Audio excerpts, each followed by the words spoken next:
Yes.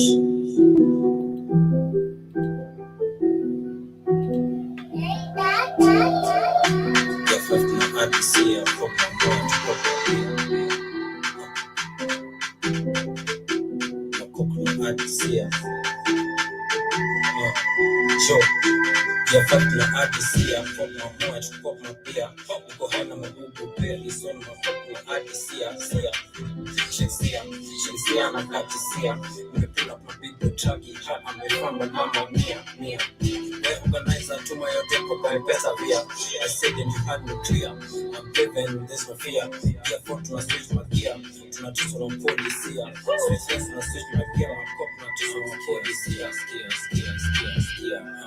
Niko here and there, skia. Niko there and here. Niko banana, disappear. Niko mula na like stuff. So the boners na chapa na steers. After this don't put on traffic. Niko mamanyo, I got no fear. Anajifanya skia na skia. Five flavor lazima utaskia. Shinsia na katisia. Niko na jida kwa kingdom. Window green sign the kingdom. Disobey law takuzo kwa kingdom. Nina step na mabagi unit. Na the lady say the single. Adios amigo. Can't catch me kwa machine pro. Adios amigo. Dust. Adios amigo. Speed building kwa motocross. Adios amigo. Bye. Adios amigo. Adios amigo. Mamoya chukua mapia. Uko haina magugu peli. Son mafokuna adisia. Shinsia na katisia. Nimepula kwa big tragi. Amefamba mama mia. Organizer tuma yote kwa pesa via I said and you had me clear I'm given this no fear yeah for to switch my gear tunatizo na polisia switch na switch my gear tunatizo na polisia Awezani na bako zetu zipara zipandisia wakidhani kuna kataa kutengengia na adisia tunashetekea kama weather atmosphere atmosphere choma foreign bure ndagaramia wapo wananipanga skizi maheo na salimia na maheto dango tani fall ai wataangamia namba ono yuko mtas unaweza washo mara mia Mama mia, baba na mama mia. Good afternoon, family. 30 minutes past the top of the hour. Karibuni sana. Hope you guys are doing amazing. Hope you are enjoying your Friday. Ready for the week, for the weekend. I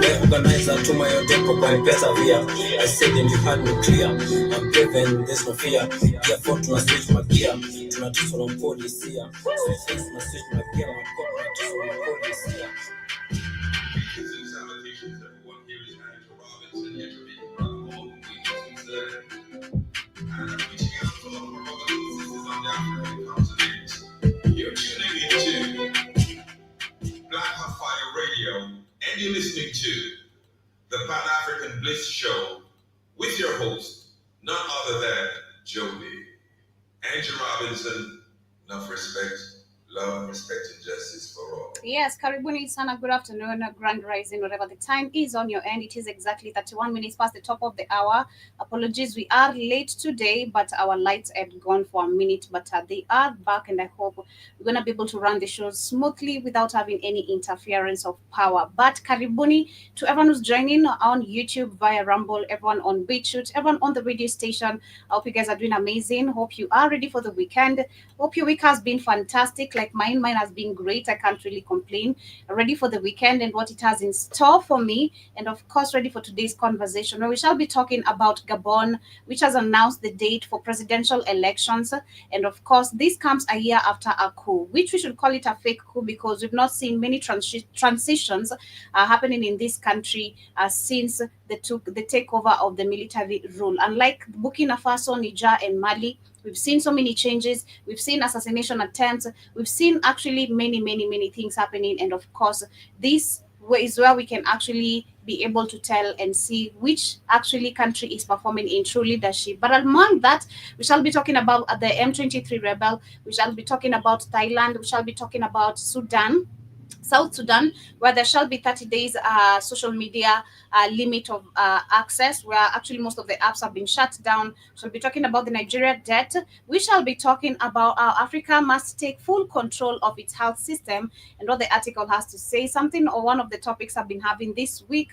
And then we shall also talk about also the Namibia Health Ministry, who has also of course called for a scrub. We'll be checking on that as we talk about actually quality concerns and all that. And along that, I'll be sharing another video coming from Kenya, which is a report of a reporter who's actually in big trouble. Of course, you know, white people always coming to Africa filming videos that actually are not supposed to be even shared outside there. When it comes to our cultures, tradition, they break the boundaries and even much more. We also have President Zuma, that is the former South Africa president, Zuma, who's talking about the Western states remaining only obstacles to Africa prosperity. And we'll see what he did during his time to educate South Africans about that particular information. But that's our top discussion for the day. And of course, once again, Karibuni. I'd love to remind you to check our amazing supplements that we have. I think we've been singing throughout the whole week. So I'll be sharing just a few, 2, 3 ads of the supplements that we have right here and how you can get them, the prices, the benefits they come with, and you can get this only under the Black Hot Fire Network application. In case you don't have the app, it's very easy for you to find on the Google Play Store if you are an Android user. If you're using an iPhone, www.blackoutfirenetwork is the way to actually connect with us. But with that being said, let me share some amazing multivitamin and the benefits they come with, and some beetroot. Fuel your body with complete multivitamin, the perfect balance of essential nutrients for daily health and wellness. Carefully formulated from natural ingredients, our multivitamin packs vitamins A, C, D, E, plus key minerals like zinc and magnesium to support your immune system and boost energy. Just 1 tablet a day is all you need. Take it with water and feel the difference as prescribed by your healthcare provider. Stay active, stay strong, stay ready with Complete Multivitamin, your daily dose of vitality. Complete Multivitamin, simple, powerful nutrition. Go get this product at blackhotfirenetwork.com at the Sports and Nutrition store. Yes, ensure you have the Black Hot Fire Network application. That is the only way actually you can be able to get that amazing supplements. But I'll be coming back as I get to share much more of the beetroot product, of course, that you have as well. This is Last Airbender, Silverstone Bars, featuring Brooklyn Boys. Hope you guys get to jump to this. I'll be coming back with the quote of the weekend as we get started with the conversation of the day.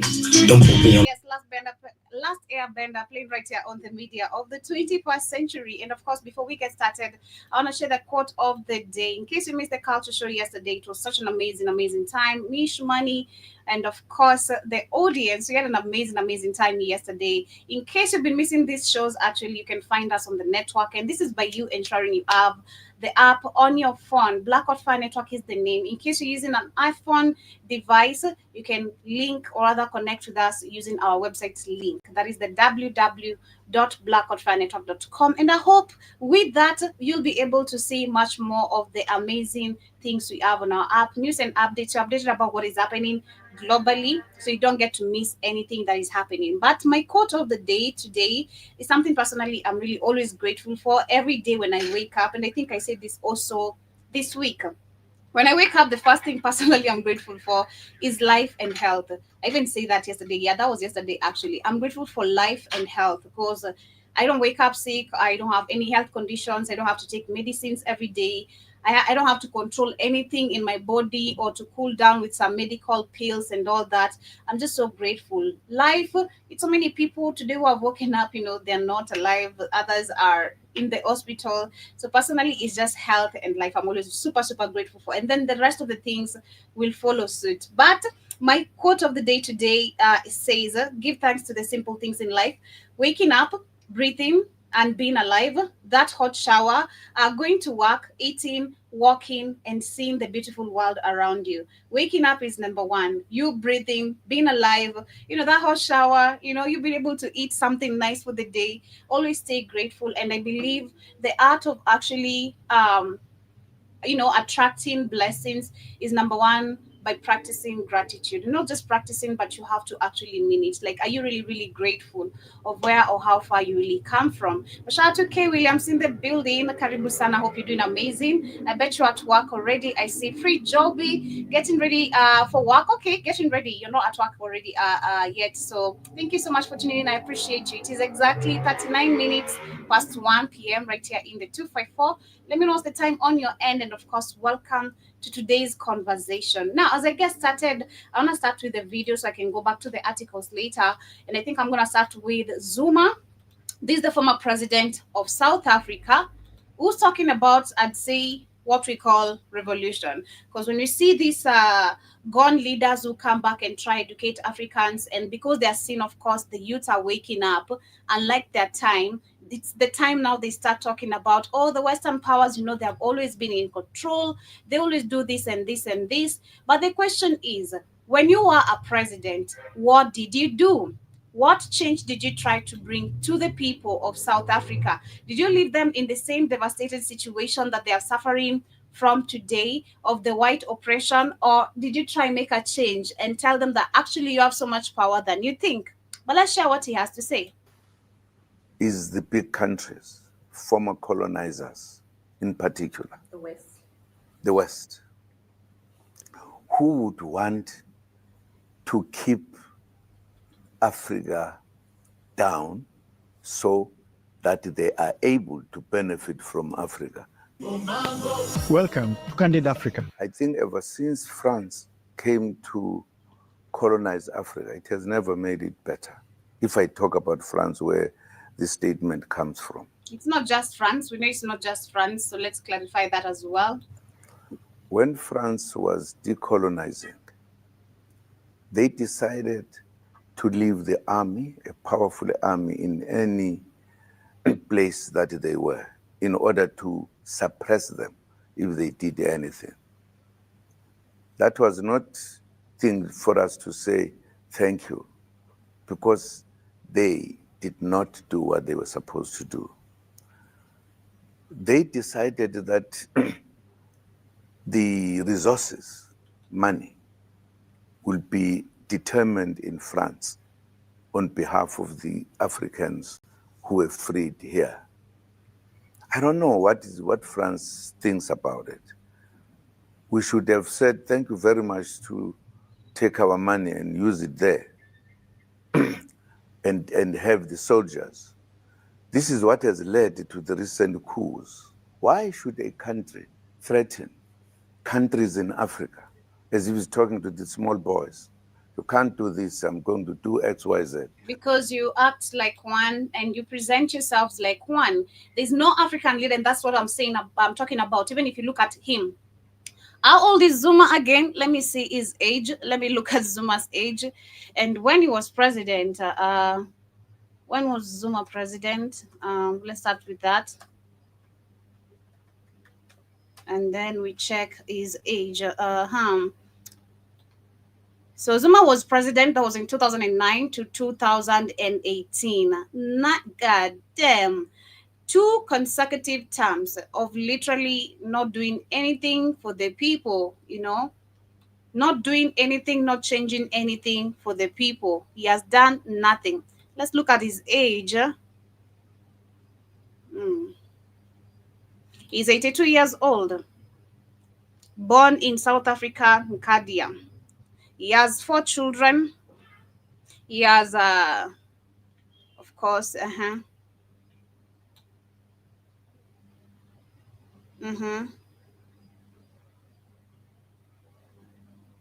this is just so crazy. So this is what I'm talking about. This man has been a president that was since 2009 to 2018. But none of these words is talking right now, as he questioned why is it that actually a country comes to Africa and talks to us or talks to you like small boys, because that is what you portrayed. You didn't stand up like a man when you was a president, tried to educate your people about even the previous presidents like Nelson Mandela. You didn't try to tell South Africans the reality of what they're dealing with, but instead you allow these people embrace their culture and thinking like, hey, it's okay, white people came, took over, it's okay, we need to be oppressed. And now today we're seeing the consequences of it. The illegal minings, We've seen the control of lands. The white South African farmers have already declared war. So, of course, come on. It's because you act weak. So basically, that is why you're going to be ruled and controlled over and over again. Kid says it. We read the comments yesterday on BitChute. People are saying it. We need leaders. It's not, we need leaders who act like men. We need Ibrahim Traorés. The fact to understand why coups are happening. This is what I'm saying.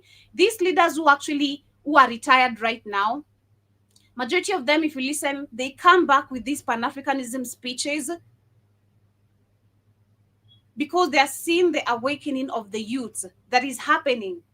Unlike their time, times are different. And they feel threatened too because they know the things they did. The corruption. I'm certain if I am to go and do a whole show of corruption on Zuma, we're going to find a lot of damages and a lot of things happening. So it is crazy. Don't you see something wrong there? Why? Because a country should do what it wants to do. Whoever says so, that is a problem I've been talking about all the time. Because you have a country with its own resources and everything, which says these countries are my little ones. You can do this with somebody else, we are going to be in trouble. Why? There is totally something wrong in the manner in which big countries treat the countries that are small. We are living in a world which is lopsided. And then I want to correct his term. We're not small. As a continent, we're not small. Africa is not small. No country is small. If it was small, number one, they'd leave us alone. But these people, the fact that you claim the countries are small, they're still here trying to grab resources left, right, and center. So Zuma, what are you talking about? It cannot be allowed. We are all human beings. There's nobody who has more eyes and more noses and more mouths. We are the same. Why can't we have the same respect to all of us? And therefore, in my view, BRICS is an important element to change the world. Why should the French forces be sitting in Africa? Why should the money be brought from France to feed us? Why are white people in South Africa? Zuma, did you try to do anything about it? No, Zuma, you didn't. When we have got our own, that tells you that the car is turning the corner. It is a reality. It is there. I have a clear understanding of what is happening. The coups of today are not like the coups which were defeating the ends of Africa processed by Europeans. Mm-hmm. It's a coup d'etat of the Africans defending themselves, taking themselves out of the kind of what these colonies have done to us. Why would people from United States, for that matter, start a war in Russia to a country that is former Russia, which tells you it's not just a neighbor. These countries were once together. Mm. This is what we were discussing on Wednesday night about Russia and as well. Wanted to send heavy weapons there to kill the Russians. And Biden, or whatever, is sitting there, is encouraging that, is allowing his son and himself to start businesses there, which were also to help increase the military attack of Russia. I'm not sure I can say such a man was right. He was totally out of order. Because we always say we want peace. Say UN is for peace, blah, blah, blah. But this peace is one-sided. Exactly. It's not a peace that is honest, clear. And therefore, I think they don't want peace. They never actually even want peace. It's always about themselves. There's nothing always about peace. I'm not going to continue the rest of the video. It's almost over. But he's making sense. But at the same time, we're not going to take the sense from someone who didn't try to make a change in his country. Again, this man was a president in 2009 to 2018. 82 years of age today, and is here talking about Pan-Africanism. You had a whole term or 2 terms. However, South African elections, how they run, you had literally time to make a change, educate people, but you didn't. It's all about the money. It's all about pleasing white people. This man, let's not forget, actually, that was in the last election, I think 2024, 2023. Let me see. I think South Africa had election, that was last year. Yeah, South Africa had elections. Let's see. That was last year. Yeah, that was they had elections last year, and we saw Cyril Ramaphosa coming back to power. And Zuma was one among the presidential candidates trying to vie for the presidential seat again. Make it make sense. Make it make sense. This a man who has already failed, did nothing for the people, but they always want to come back because, oh, you are good of a puppet, you're good of a corrupt leader. You can do what the white man really wants. But Africans are done with that bullshit. And yes, this is why they're coming to talk about it, because they know the level of corruption or the files of corruption that actually we have about them or that are out there are so many to put them behind bars. So they are trying to come and defend themselves with now these Pan-African speeches, which they never used to actually even use or even literally dare to talk about. Now they're here trying to, telling you how good of Africa is, how the Western powers have been controlling us. You didn't say this from the beginning. As a matter of fact, not even trying to change the system of education. Let's start there. If you are too scared, at least, like Kenya, you would have given people at least proper education. Let them understand of what they're dealing with. That is what you should have done. But shout out to K. Williams again. He says, health is the greatest gift of life. I agree with you as well. That is, of course, very true. I also see Tepo in the building. Good morning. Hope you're doing amazing. We're here discussing about our country, South Africa. He says Zuma was once president and failed to transform the country, Joby. He's talking nonsense. He's one of the most corrupt black politicians. Exactly. And I do believe so, because I'm certain if I'm to go and I do a whole research and I present on Monday, just like John Mahama, who's now the current president of Ghana, I'm certain the corruption files are literally way beyond. Way beyond. So yes, I do agree with that, and I'm certain, of course, it is happening. He's very corrupt and he's talking nonsense. And that the reason why I'm sharing it is because, of course, as much as we understand the key points of what the Western powers have been doing, we know that who is it really coming from? Who is talking to us, I just want people to understand, like, hey, we can't just listen to these bygones of leaders who now come back and try to act like, they're really backing us. You are never backing us from the beginning. I also see K. Williams says another no good fake black leader. Of course, I also see he says South Africa better wake up. Those whites over there are trying to bring back apartheid. And it will happen if they're not really careful, because South Africans, again, and I don't want to say it's all of them, but for those who have been really indoctrinated that bad, they're now focused on the xenophobic type of behaviors, tribalism, Kenyan, this. They're focused on the wrong things. Not what is happening even in their country politically. I've not seen South Africans trying to demonstrate literally after what happened on the previous elections. We've seen white people literally politically involved in an African country, as much as, yes, they are there in every African country, but now taking seats, claiming positions, so gone. And also C.K. Williams says nobody wants to hear nothing. This guy gotta say he is corrupt. Very, very corrupt. But I want to share this next video right here. And of course, as I speak about the same people and the crimes they commit when it comes to Africa, this is a famous YouTuber who actually has been caught in trouble. And we've seen, of course, why people, majority of the times, they always want to come to Africa, film our cultures. That's something that always pisses me off.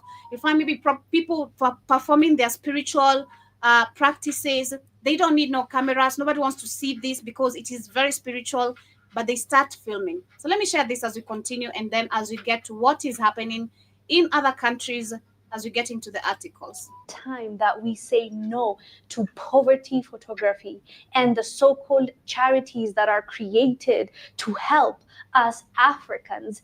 If we don't stop it right now, it's going to continue to cost us money and the image that others have of us and even how we see ourselves.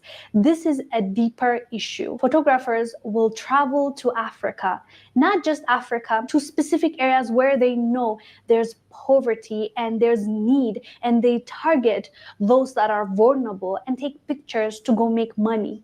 You know, once a photographer takes a picture of you, it belongs to them. They can monetize it, they can sell it, they can do anything with it. But you, the subject, have no right. You can't use it for anything because they can sue you because that photograph belongs to them. So these photographers will come to Africa, take pictures of kids without even their parents' consent, and they'll take it abroad and use it and sell it to these organizations and so-called charities that are there to help people, these NGOs, mainstream media, that are pushing this narrative of Africa's filled with poverty and famine and they're destitute. All that stories come from these photographs being taken and being used. And what's the effect, you might ask?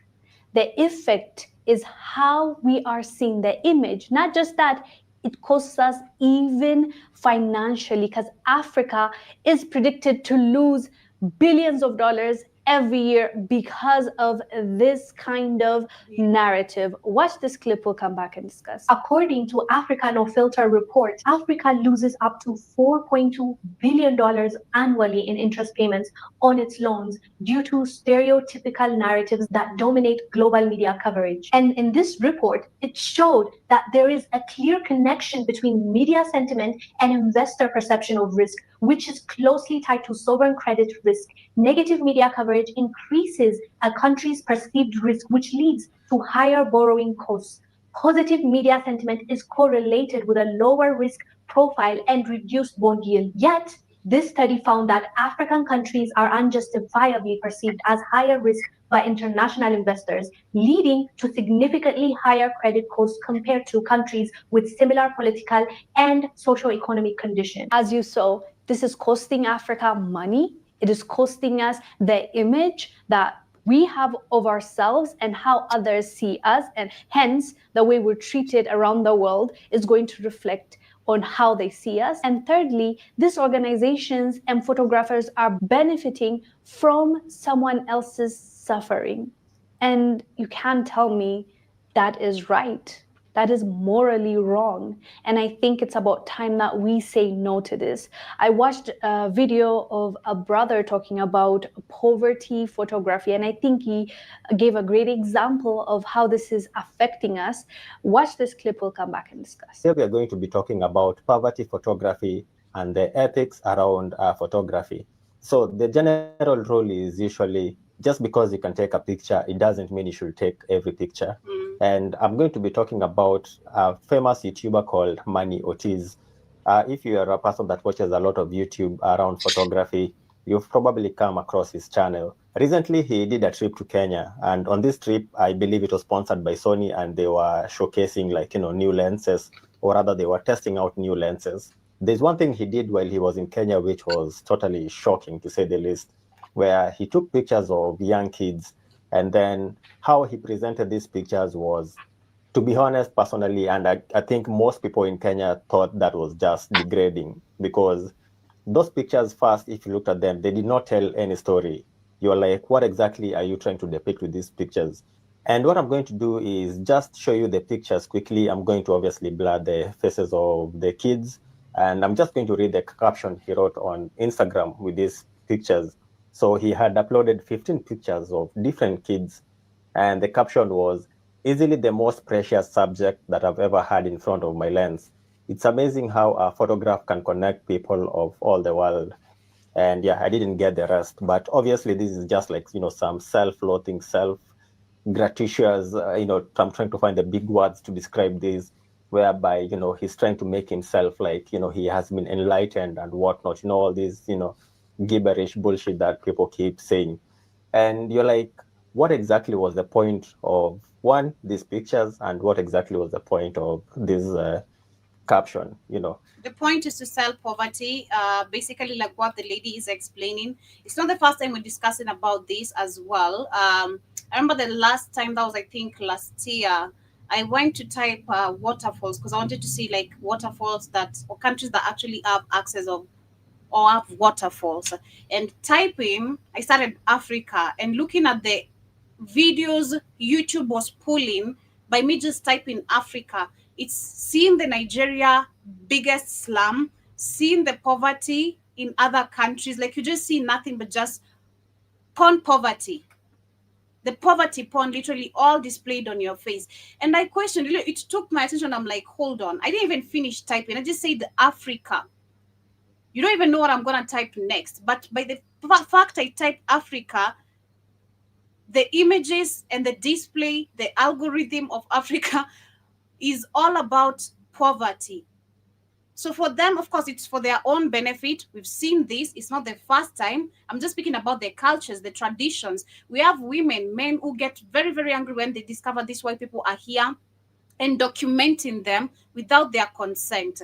As an official photographer, or if you are actually collecting any sort of data, you must seek acknowledgement from those who are you're actually filming. Even I myself, there's nowhere I'll allow anyone to film me without my own consent. Without my own consent, someone must really ask you, because not everyone is comfortable on the camera. Not everyone is actually able to speak on the camera or wants to be seen. But white people have made this a tendency. They have made this a norm. They can come to Africa without even, like you've had, without even the consent of the parents. These are innocent children. You're going to sell their images outside there for your own benefit, making millions, and not just one time, because every time this photo is gonna be used for anything, it's always gonna be paid.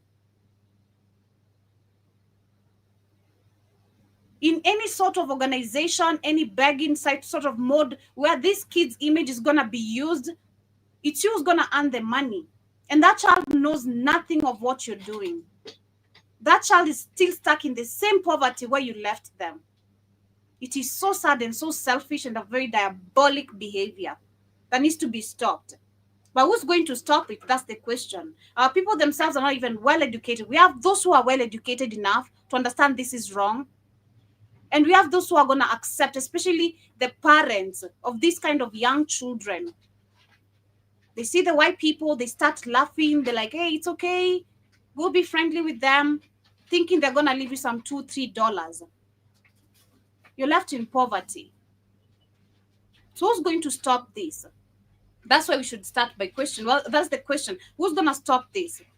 Because we, the people, we know this is wrong, but how many know this is wrong? What is the percentage? I always love going by the percentage of the people who know the information. How many people understand this is so wrong? And that these photographers and the companies that have been doing this need to be sued? No one? Let me finish this one as a continue. That justifies taking pictures of young kids, especially if they're not your kids. Like, you have no business taking pictures of other people's children.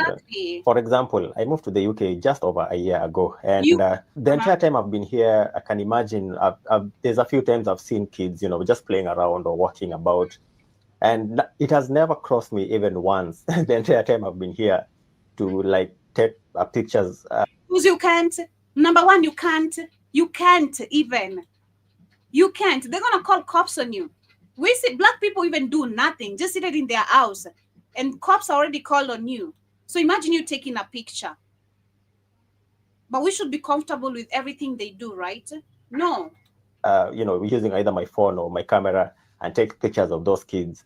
In this kind of climate, in this kind of society, if I was to do that, I will be branded maybe like, I don't know, a pedophile, or I'll be branded, a foreigner who's, doing all these kind of bad things. Mm-hmm.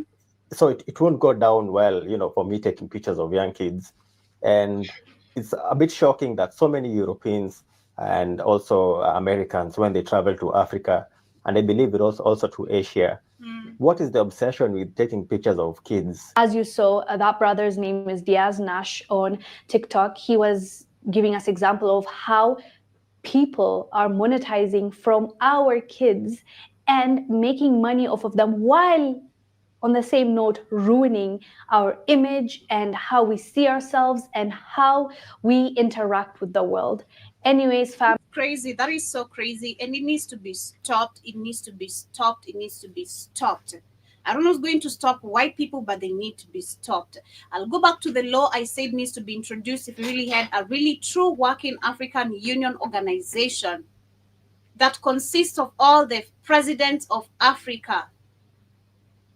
If we really had a true working organization, I agree us being a visa-free continent. As a matter of fact, we shouldn't be having passports to go to other African countries. We should move by our identity because we're Black.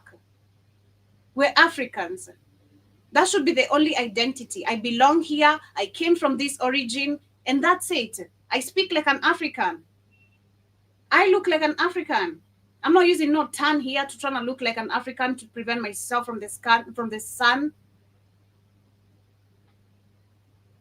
We need to have a law introduced, and it should be very brutal. Very, very brutal. You found doing any shit, it's an execution. An example to your people back home. When you come here, you need to behave. We have cultures, traditions, and you need to respect them. I said every time when people, when they come to Africa, if this law was to be actually passed or introduced, if you come to Africa, you need to tell us, where are you going? To who? For how long? What's your business?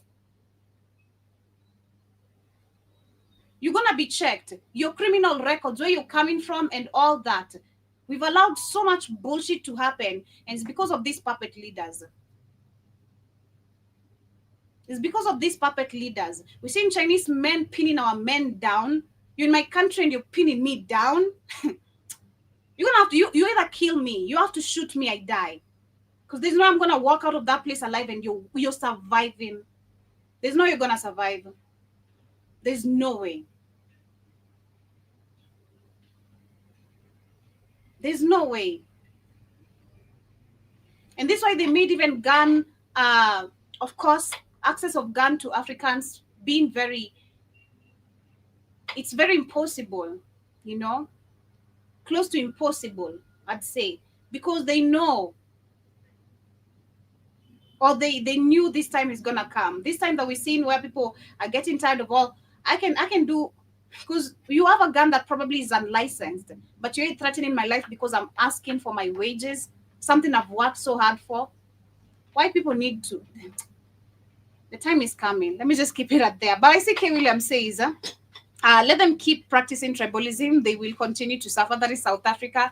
I hope they do better, because that xenophobic behavior is the worst thing to reason about right now, when your country is completely being taken over by white people and they have declared war, while you're comfortable thinking about the rest of the Africans, Kenyans, Zambians, Ugandans coming to your country. Focus your mind on the right things and different things. K. Williams also says they love showing poverty when they are the ones who caused all these problems. Exactly.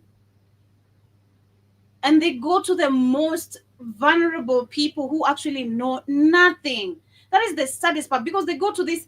I'm certain if I am to go again, if that brother would explain where specifically the pictures were taken, you'll find it's a really interior village where people probably don't even have access of water, probably no access of a majority of the things, and they know nothing of what is happening.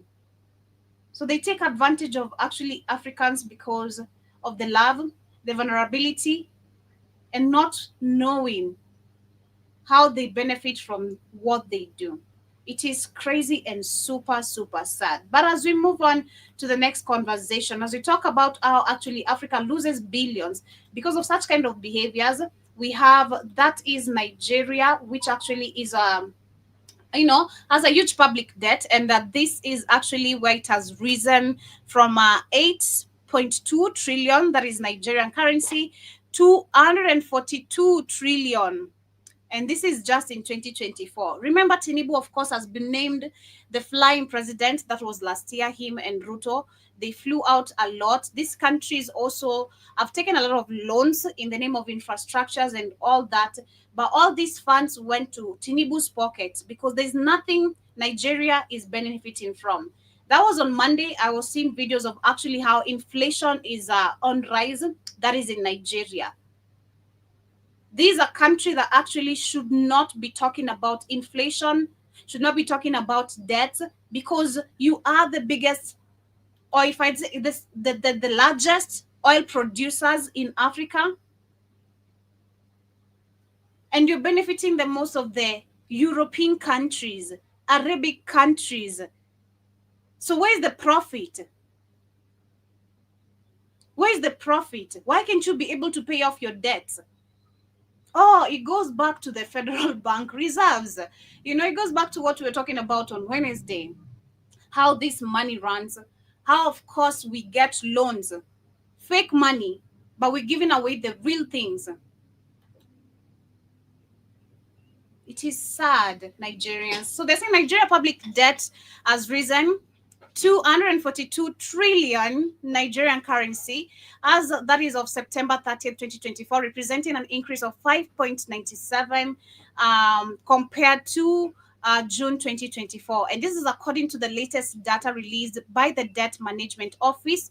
That was this week on Tuesday. And they're saying that the Daily Trust observed that this increase reflects the combined effects of rising domestic borrowing and the impact of exchange rate depreciation and external debt when converted to Naira terms. Surge driven by currency depreciation, and the data DMO showed that Nigeria external debt in dollar terms grew marginally from 0.29%, and that is from 42 billion from 42 billion US dollars, and that is in June, and to 43 billion dollars in September. It is crazy, and I bet the country is not going to even do better. Mind you, Nigeria has become the 9th BRIC partner. That was last weekend. They joined BRICS, and you just ask yourself, you've barely even covered the debt you have when it comes to the US dollar. So how are you going to survive BRICS? It is so crazy. It is so crazy. These leaders, again, they need to be checked. And I just don't know how. I kind of always wonder how these leaders are going to be checked. Because the amount of money being stolen, there's no way these people are going to just walk scot-free for doing all this damage to millions of people, billions of people. There's no way. There's no way. Jesus is going to have to come back and do something. Because we're failing We're failing to do something. The most populated country, but people are living in desperation. You saw on Monday, Tuesday, me reporting 98 people dying because of a turn that overturned. And people were there trying to fetch all the oil they could get. And it exploded on them. I mean, in an oil-rich country where it should be very affordable, you should not show such kind of desperation. You're desperate. It is so sad and so crazy. But these countries demand better. We deserve better.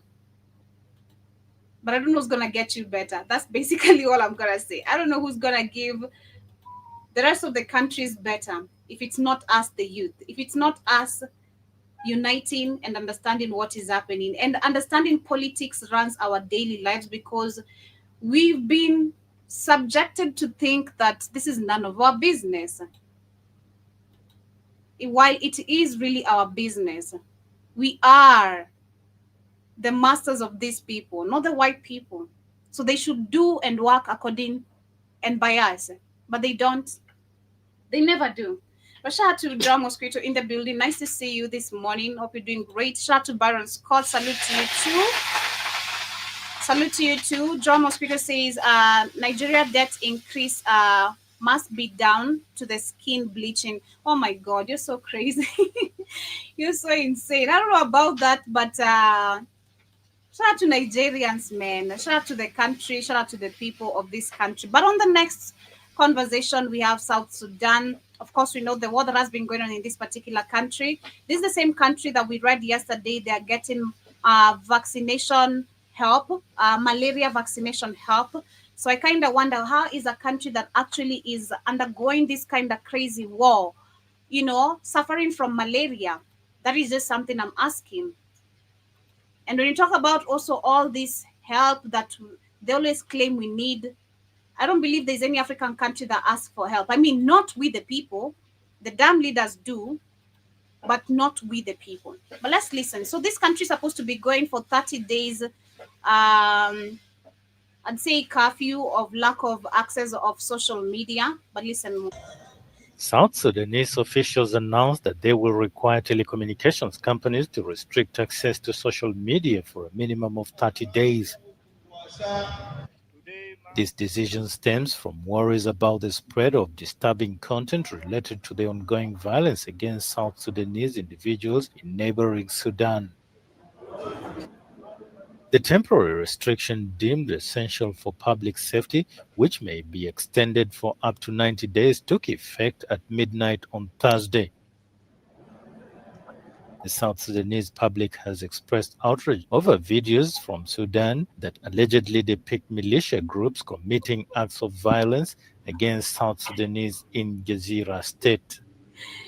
Yeah, but we know they're doing this, of course, to control information. Personally, I've seen so many videos on TikTok. Or if you go on TikTok, you'll be able to see all the videos. John Mosquito, I see your comment. Stop, please. Please stop. Leave me alone. But yes, what the reason why they're doing this, of course, is to control the content that the people have been sharing on the social medias. Because right now, like the mainstream media, people have access of smartphones, people have access of the internet, and that is how the rest of the world has been able to see the true brutality of the US government, the UN peacekeepers, the UN, the EU, all of them, the African Union. People have been able to see the true war, not what the mainstream media shows us. Oh, there's been a bomb somewhere, reporters running. Nah, we get to see the children, the parents, how they have been killing these people mercilessly because of the resources. Displacement of the people. Right now, we're talking about, I read an article that was saying 1 million so far. Right now, closer to 1 million people have been displaced in South Sudan, but the number is quite bigger than that, according to what I reported last year. It was quite bigger than that. It's not 1 million. If in Congo we're talking about 9 million, 8 to 9 million. So you're gonna tell me in South Sudan, a war that has been going for 2 years is only 1 million? The number is more than that. It is so crazy. Again, the leaders are to blame because the people are still full of fear.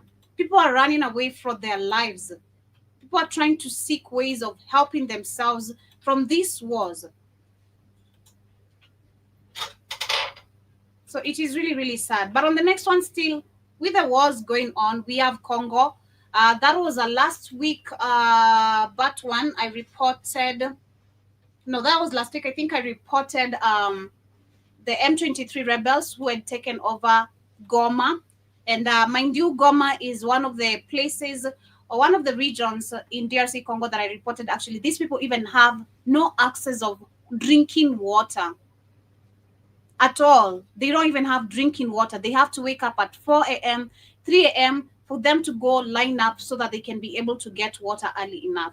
I mean, what a sad situation to live in. Sometimes, personally, I'm always grateful to be in Kenya because I don't know if we are living in these other countries. Of course, we'd be in the same situations of always worrying if you're going to wake up alive, if you're going to see your family, your friends, or you're going to wake up dead. I'm always grateful that we don't live in countries that are actually undergoing so much war. And I'm not saying in Kenya it's not there. It's there. In the northern parts of Kenya, we were discussing that the other day. It's there, but we can't compare South Sudan type of war, Congo, Haiti, Burkina Faso, Niger, everything that is going on in these places where people have to die every day. It's crazy. Panic engulfed Goma as M23 rebels advanced steadily towards the city in Eastern Democratic Republic of Congo, clashing with National Army on Thursday. Explosions echoed from the outskirts, and the main hospital was inundated with hundreds of injured civilians transported from surrounding towns and villages. They started throwing the bombs at 3 a.m. in Mubambiro and Sake when we saw things getting out of hand, and our soldiers started to flee, not knowing the enemies were ahead. Those who died did so just near us, and we had to find a way to escape. The situation in Sake was uncertain, with reports from residents suggesting that the rebels had infiltrated. I mean, look at the doctors they even have. The doctors are here to monitor the situations of how many people are dying in a day. It's white doctors, for crying out loud, because we need them, right? Like, what a disrespect. As if we don't have really good doctors from like Nigeria, other countries. We always need some Cuban doctors, some poor ass people coming to Africa to collect more money because their country is poor as shit. If there's one country that really pains me to see what they go through every day, is Congo. Because personally, I've watched a whole documentary of seeing this situation. It's really devastating. It's so sad. You're not living in peace. Every day you have to wake up worrying, where are you running next? What's gonna happen? You're just worried, worried mentality. You don't even know what peace is. Can you imagine being born literally and you never know what peace is? Your country is always full of war and you're gonna die under the same thing unless you escape.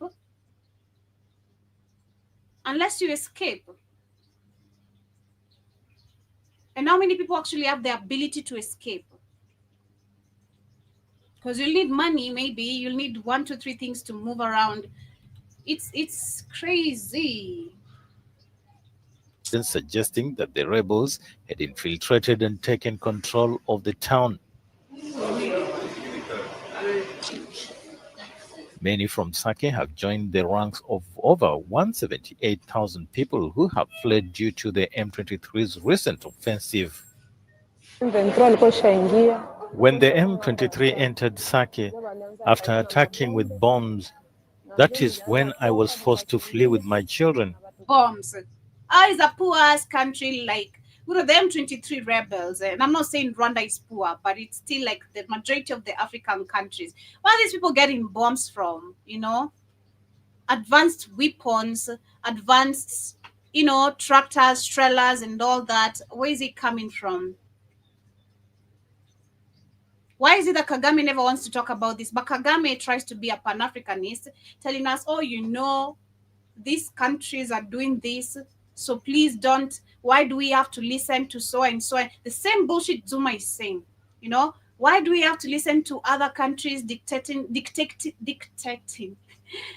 or talking to us like young boys? Because that's how you literally pursue yourself. That's how you presented yourself. There's nothing you do to protect your people, always following orders. So, what do you expect? You're not trying to be like Ibrahim Traore. You're always accepting all these invitations,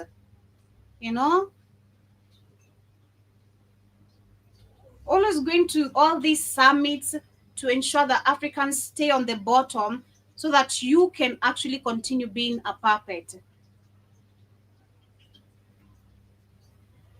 I remember the other day I was going home and I was talking to my Boda Boda guy. We're talking about the lands that actually the Kenyattas have in Kenya, and it's a lot.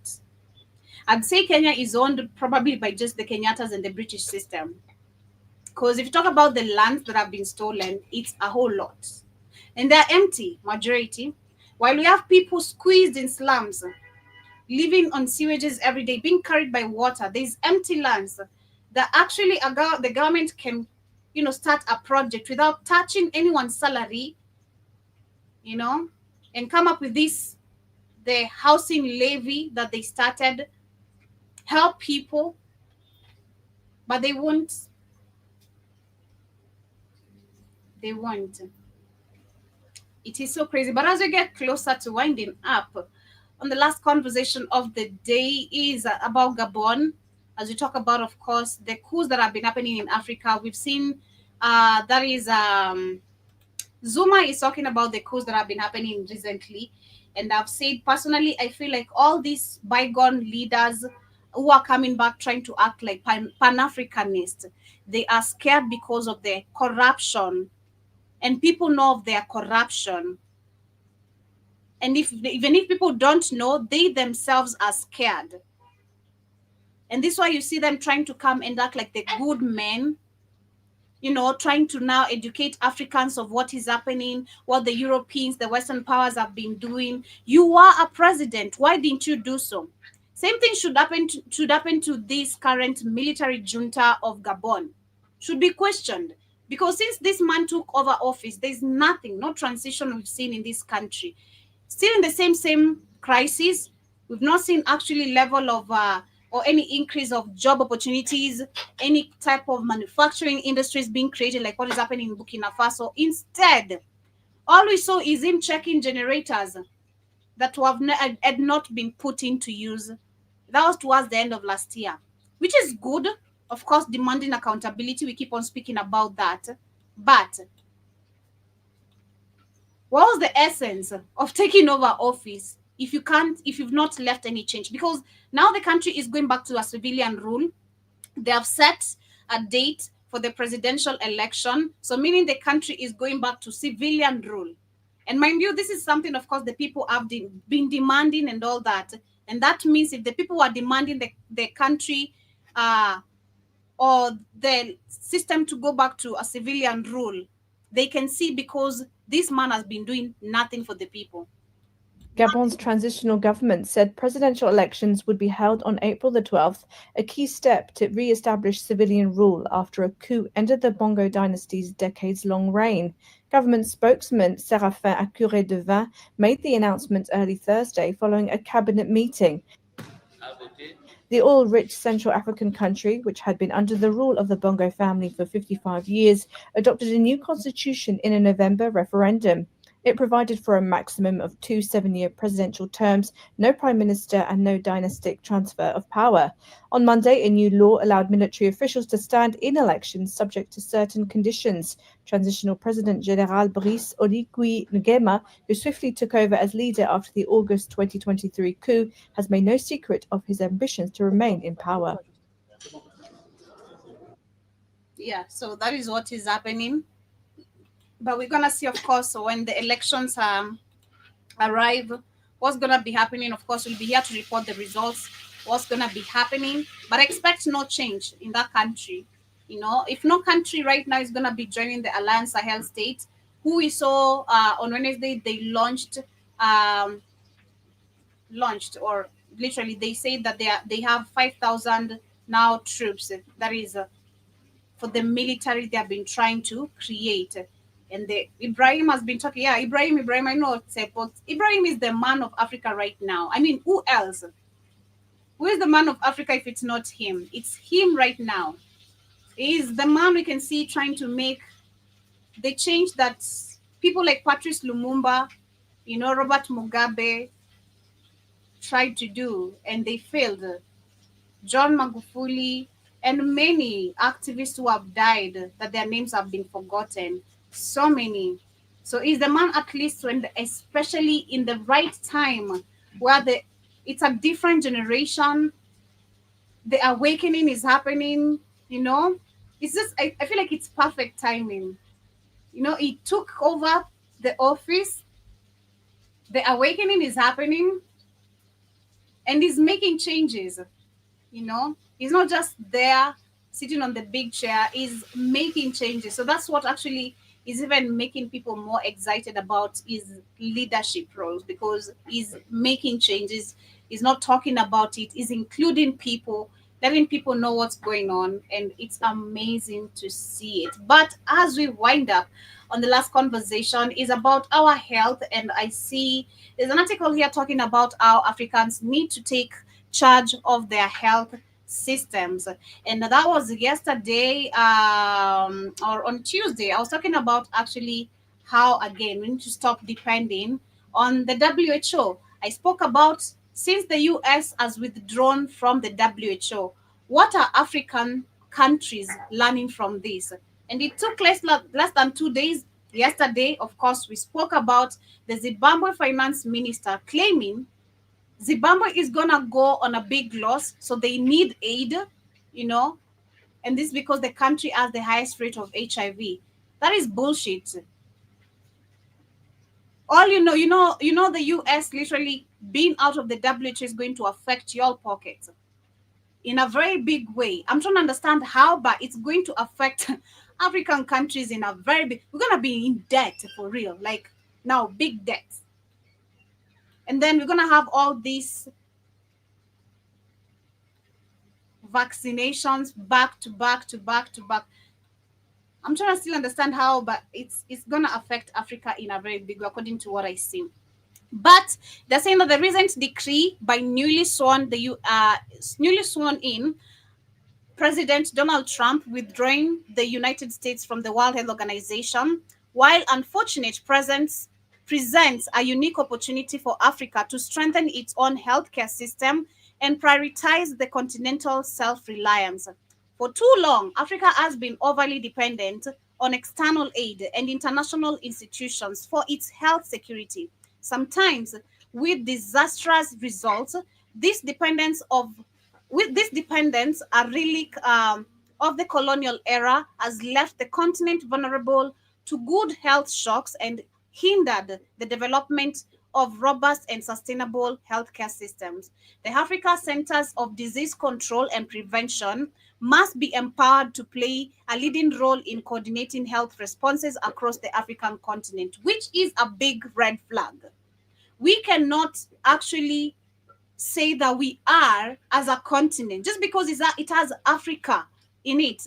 It doesn't mean that it controls any disease and prevention in Africa. I remember that was in 2022. I was heavily focused on this topic and it was really interesting to me. Africa Center Control of Disease, number one, the first headquarter was built in Addis Ababa. This is in Ethiopia. For what purpose? Of course, to control and prevent diseases. But when we went deeper, you see the Bill Gates Gavi Foundation. I don't know how you ever call it.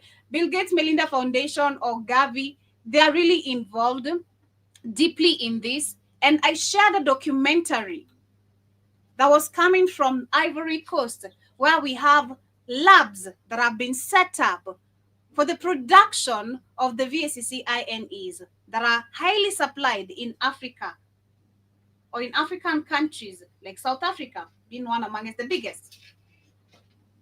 So there's no way as a continent we can say, if you want to take fully charge, since yes, because I'm saying, I don't know, but I see this is going to affect Africa unless they withdraw as themselves one by one, they start signing off, then this is going to sink us actually, I think, in more debt. So they're saying this includes strengthening surveillance system, enhancing laboratory capacity, and fostering research and development of locally relevant health solutions. Africa possesses abundant human and natural resources. However, the continent has often been plagued by dependency syndrome, relying heavily on external and expertise. And this reliance has hindered the development of indigenous solutions and limited the growth of local innovation. It is time for Africa to take charge of its own destiny by investing in its own healthcare system, building strong research institutions, and fostering culture of innovations. And the continent can effectively address its health challenges and ensure the well-being of the people. Well, that has to be done by us, not the Africa Control of Diseases, because it's all funded by the US as well. So they're still gonna be here. They're still gonna be right here watching us. You know, they're still gonna be here. It's funded by the WHO, if I'm not wrong. The Africa, let me see before I leave. Africa Control of Disease. Funded by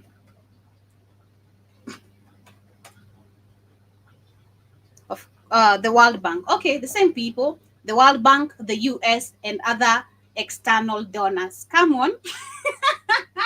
So yeah, as much as the US has withdrawn from the World Health Organization, they are funding the Africa Control of Diseases in Africa. And other external donors, you know them. It's funny as it sounds. But family, we're coming to the end of today's conversation. With that being said, I hope again we get to see more masses of Africans waking up. But of course, this has been an amazing conversation, an amazing week with all the episodes of the Pan-African Bliss. I hope you guys get to learn something, one or two. Give your thoughts, of course, for those who are live with us on Rumble, BitChute. I hope you guys get to say something, especially on BitChute. Shout out to everyone who has been leaving their comments. I really appreciate your love. The truth, the racism, it's all accepted, you know. But asanteni sana for tuning in. It's been an amazing episode. Catch the replay, Keith. Yes, you are late today, but kindly catch the replay. It's been an amazing show as for me. And also, John Mosquito says these days are their days are numbered.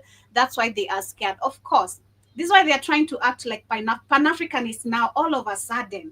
I mean, you are a president. Why didn't you try become a Pan-Africanist back then when you were a president? Doesn't make sense to me. But peace, family. Have yourselves a beautiful day. I'll wind up with the same jam I started with. But before I wrap it up again, I'll remind you, kindly check out the amazing supplements we have on our store, like the beetroot. Listen to the benefit it has. Beetroot, nature's powerhouse. Packed with vitamins, antioxidants and nitrates, it's known to support heart health, boost stamina, and improve blood circulation. Our beetroot is naturally grown and harvested at peak ripeness. The roots are cleaned, dried, and finely ground to preserve their rich nutritional content, giving you all the benefits in one pure form. Add 1 teaspoon of beetroot powder to your juice, smoothie, or water, or take it in capsule form as recommended by your healthcare provider. Beetroot helps enhance endurance, lower blood pressure, and keep you feeling energized and balanced all day. Fuel your body with the natural power of beetroot. Stay strong, stay healthy. Go get this product at blackhotfirenetwork.com at the Sports and Nutrition Store. Cash.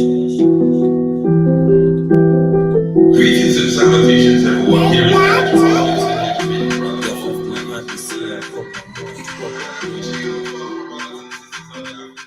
John Mosquito is such a hater. You're